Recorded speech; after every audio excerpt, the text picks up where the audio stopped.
Hi, I'm here to talk to you today about cord cutting. Everyone is talking about it. It's like a state of mind where you, the consumer, have choice. Americans love choice. Have you seen the toothpaste selection lately? It's all about freedom, flexibility, lower prices, all pro-consumer. Can your current provider say that? Let's look at the cord cutting option that we have here today in America. Cord cutting basically replaces what's the traditional triple play of cable, internet, and voice. We can switch to internet protocol based television for $30 to $49.99 a month. That's YouTube TV. Everybody loves it. You can get up to 3 simultaneous streams, cloud-based DVR with no equipment rental fees, pay as you go, no contract. Sounds good to me. You can even get TV for free over the air through a high definition antenna. The local Providence and Boston station come in great here in Newport County. For internet, the fiber optic build out to municipalities has consistently been around $69.95 a month.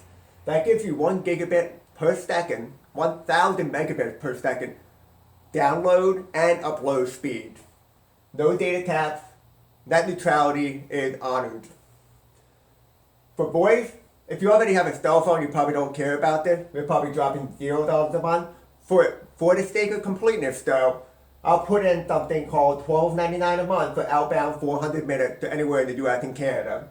That gives you a monthly total or bill of $132.93 a month. That's roughly $1,600 a year. That sounds great for you and me, so how come we don't have it yet? There's something called poison pills. Danger, warning, poison pills are ahead. So let's navigate those 3 poison pills that your cable company loves to leverage against the consumer. Number 1, service term. Incumbent providers love contract. Know why? Because that locks you into a honorary monthly based subscription model where they make all the money and raise your pocket on an auto pay schedule. Data caps. Data caps is going to become enormous. We all know that everyone's switching to streaming. Did you know that we're switching more from 1080p, which is your standard high definition, to 4K very soon? Amazon just streamed the Super Bowl in 4K. That's going to burn up 7.2 gigabytes per hour. At a typical data cap of 1 terabyte, you only can get about 4.6 hours a day before you hit your cap. Assuming there is no other internet usage in your household and you're the only streamer in your household. Another poison pill, the most pernicious one, is the last mile. They purposely keep an inferior architecture to make sure that your internet's quality is so degraded that you really can't viably switch to YouTube TV. If everybody did, nothing would work. The collapse of last mile basically entrenches the triple play model of keeping very high cable, internet, and telephone bills. The costs are astronomical. What are we paying here in Newport County? Let's take a look. For 140 channels plus DVR, up to 150 megabits per second, which is only 15% of what fiber could give you, and up to 10 megabits per second, which is only 1/100th of what fiber optic can give you. No telephone, about $156 a month, or roughly $1,900 a year. Already, you're getting stoked for about $300 a year. Let's look at something a little bit more comparable. If you wanted to have a plan with unlimited long distance, a little bit faster internet, but it's still only 30% of fiber, it's only like 1/33rd of what fiber would give you for the upload speed, you're still paying roughly $32.81 a year. You're getting stoked $1,686.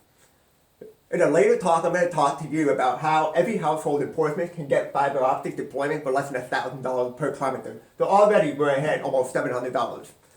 How about if you just go internet only? I only want internet. I'm going to cut the cord myself. I'm glad you asked.